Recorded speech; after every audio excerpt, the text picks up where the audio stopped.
E aí, investidores, sejam bem-vindos de volta. Hoje eu quero conversar um pouquinho com vocês sobre como que é possível e fácil ganhar do Ibovespa. Aliás, eu sempre falo isso, chegou a hora de realmente provar isso para vocês. Então, para quem não me conhece, eu sou o Enéas e esse é o canal Valoriza.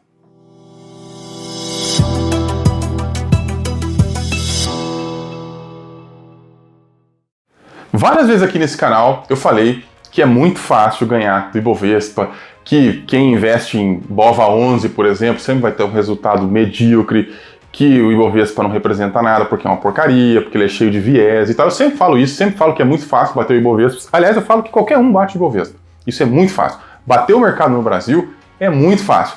Mas uma outra coisa que é fácil também é falar. O difícil mesmo é provar. Então é isso que a gente vai fazer hoje. Vou pegar e vou mostrar para vocês por que é fácil, como é que a gente faz para bater o índice, como é que a gente supera a maioria dos gestores aí, né, de fundos e outras estratégias. E assim, isso é ridiculamente fácil. Para provar isso para vocês, eu vou usar um estudo realizado pelo professor Marcelo Perlin. Ele é um PhD em finanças lá da Universidade do Rio Grande do Sul. Ele é especialista em linguagem R, que é uma linguagem usada aí para manipular dados, para fazer simulações, fazer esse tipo de coisa que a gente está vendo aqui. Ele é muito recente e, portanto, ele é muito relevante. Como é que foi esse negócio? Basicamente, ele fez simulações de investimentos no período do ano 2000 até 2018. Assim, os investimentos começavam em anos diferentes, tinham quantidades de anos diferentes e tinham empresas diferentes, né? Quantidade de empresas diferentes, tinha com uma ação, com 5 ações, com 15 ações e tal. E o que não muda é que sempre as empresas, as ações, eram escolhidas aleatoriamente. Então eles pegavam lá um punhado aleatório, simulava e via o resultado. Pegava outro punhado aleatório, simulava e viu o resultado. Fazia isso para 1 ano, para 5 anos, para 10 anos. Fazia isso começando em 2000, em 2001, em 2005, em 2010. Então ele fez, por isso que foram mais de 6 milhões de simulações, tá? 6 milhões de possibilidades. Por isso que a gente só consegue fazer isso com uma linguagem, né, que é feita para isso, que é o caso da linguagem R, né? Você consegue fazer isso só via computador. Ele conseguiu utilizar 500 empresas. Essas 500 empresas são empresas que passaram pela Bolsa desde 2000 até 2018. Algumas, claro, começaram desde antes disso e continuam até hoje, mas muitas simplesmente entraram, depois saíram, entraram em 2007, saiu em 2010, teve muito disso. Então ele procurou considerar todas mesmo. E sempre a alocação na carteira era a chamada alocação ingênua, que significa que a quantidade das empresas é igual, o percentual é igual. Por exemplo, se você tinha 2 ações, 50% em cada uma. Se você tinha 4 ações, 25% em cada uma. Sempre a alocação é a mesma. O investimento era feito de uma vez e no final resgatado inteiro, e aí você via lá o valor. Essa é a simulação que ele fez. E bom, os proventos eram sempre reaplicados na mesma ação, então considera a valorização como os proventos, né? Assim como split, bonificação, tudo isso entra aí na conta. A única coisa que talvez foi impreciso, vamos chamar assim, vocês já vão entender por que isso é irrelevante, é o fechamento de capital. Quando uma empresa fechava o capital, ele considerava que a empresa ia a zero. Então o resultado real provavelmente é melhor do que o que ele mostrou. Por quê?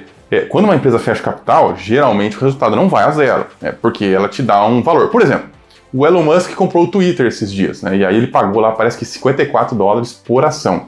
Se você tinha 100 ações do Twitter, cada ação que você tinha virou $54. Um dia você tinha ação do Twitter na carteira, outro dia você tinha $54. É um fechamento de capital, é uma OPA, né?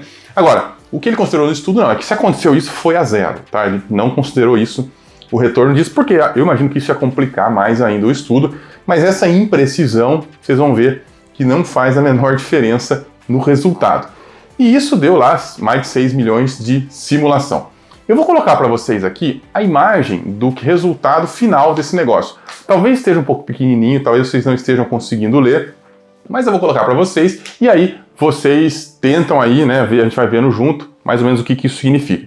Vou fazer algumas considerações aqui. A gente percebeu que um investimento feito em 1 ano em apenas uma empresa é praticamente uma jogatina. Ele viu aí que tem 51,7%, né, de possibilidade de vencer o Ibovespa. É assim que você lê. Então, no eixo vertical, você tem o número de anos investidos. No eixo horizontal, você tem a quantidade de ações da carteira.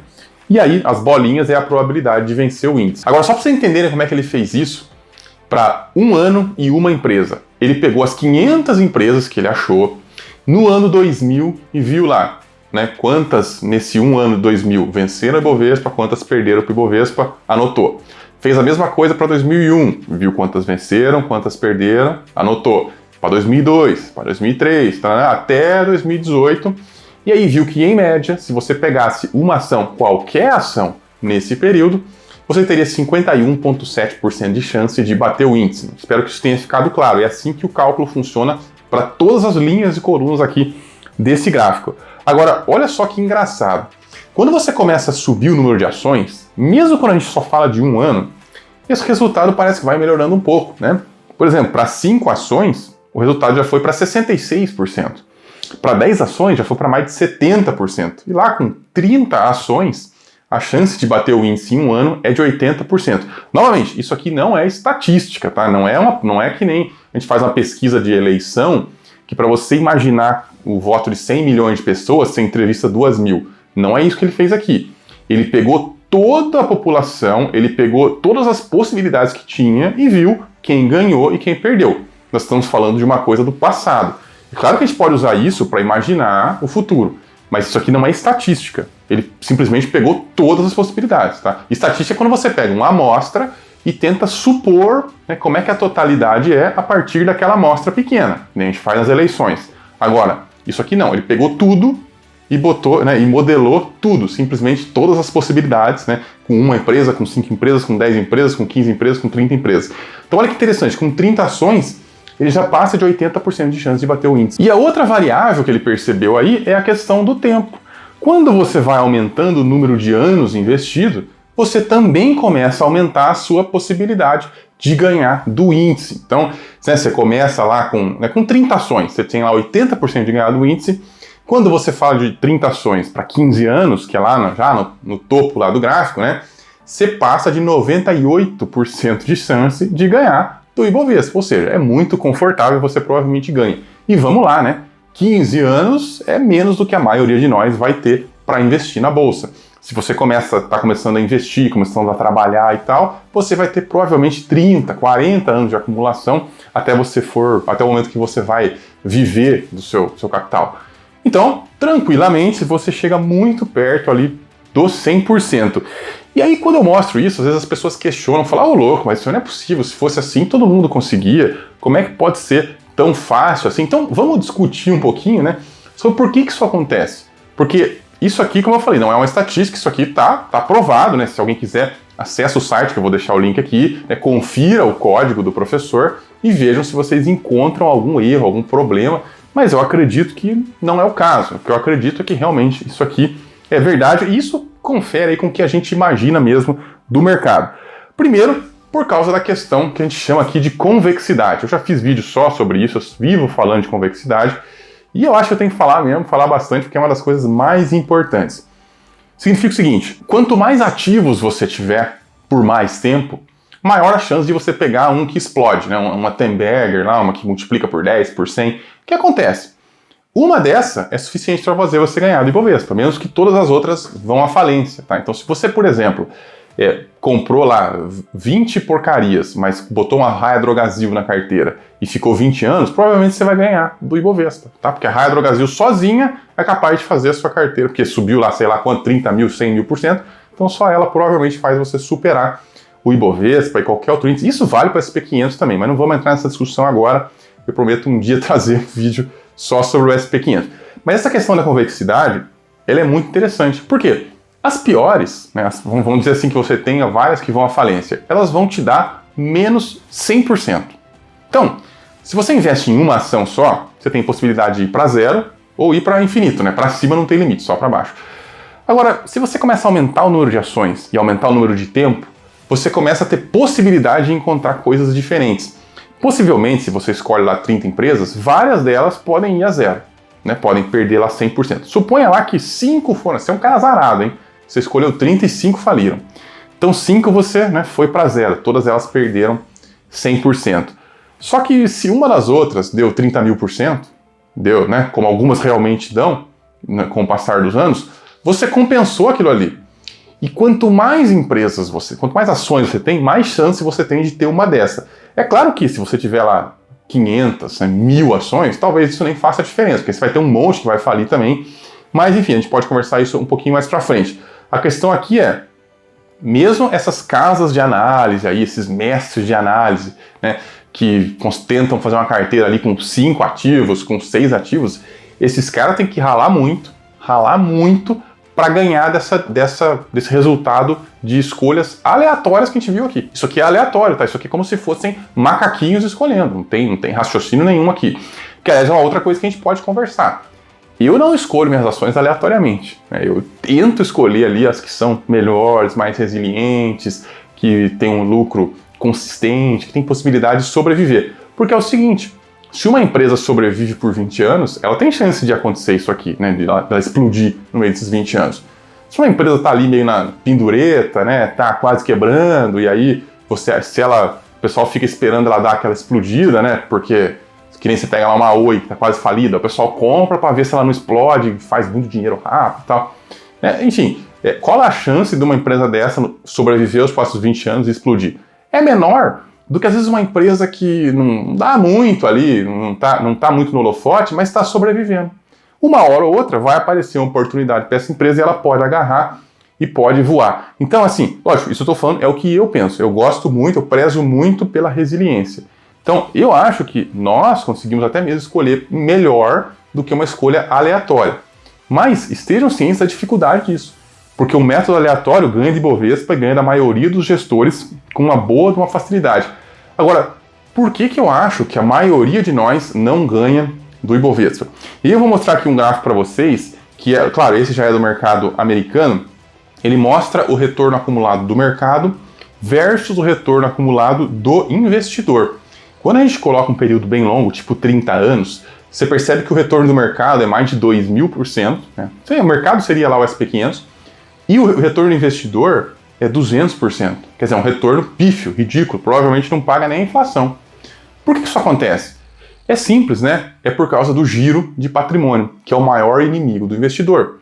Você escolheu suas 20, 30 ações, se você ficar com elas a vida inteira e não fizer nada, você provavelmente vai ganhar. Por mais que você seja o pior escolhedor de ações do mundo, você vai conseguir ganhar mais do que o índice.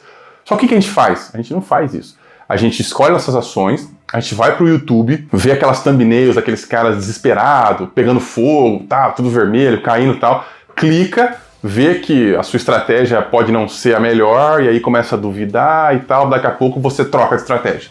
Você sai daquela ação, você sai da bolsa, você troca, vai para renda fixa, vai para outro setor, vai para setores defensivos, né, que é uma coisa que falam às vezes que não faz o menor sentido, e aí você está girando seu patrimônio. Enquanto você está girando seu patrimônio, você não está vendo o juro composto funcionar e aí você vai estar perdendo para o mercado. Então, as pessoas perdem para o mercado não é porque elas não sabem fazer stock picking, não sabe escolher ação direito. Não é isso. A maioria das pessoas consegue escolher bons negócios.